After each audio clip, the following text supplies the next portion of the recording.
সকলকে পবিত্র ঈদুল আজহার শুভেচ্ছা ও ঈদ মোবারক।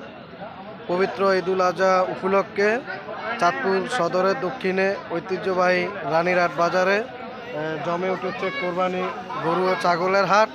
তো আমরা আজকের এই রানীরহাট বাজারের গরুর ও ছাগলের যে জমজমাট হাটের বিভিন্ন বিষয় জানবো এবং আজকের এই বাজারের সর্বশেষ পরিস্থিতি কেমন যাচ্ছে বা কেমন হবে এই বাজারের যারা কর্তৃপক্ষ আছে তারা আমাদেরকে একটু বলবেন। আলহামদুলিল্লাহ আমাদের বাজারে অন্য বছর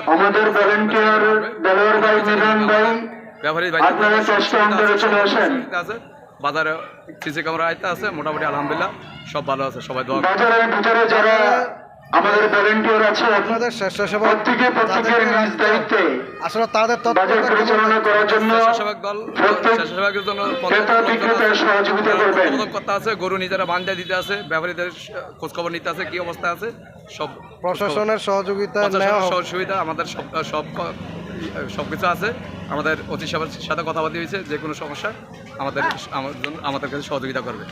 সবাইকে পবিত্র ঈদুল আজহার শুভেচ্ছা ঈদ মোবারক জানিয়ে বালিয়া ইউনিয়ন যুবদলের সম্মানিত যুগ্ম সাধারণ সম্পাদক ও আসন্ন ইউপি নির্বাচনকে সামনে রেখে বালিয়া 9 নং ওয়ার্ড ইউপি মেম্বার প্রার্থী আজকের এই বাজার ইজারাদার মোহাম্মদ আলামিন তহদার বাজারের সর্বশেষ পরিস্থিতি জানিয়েছে।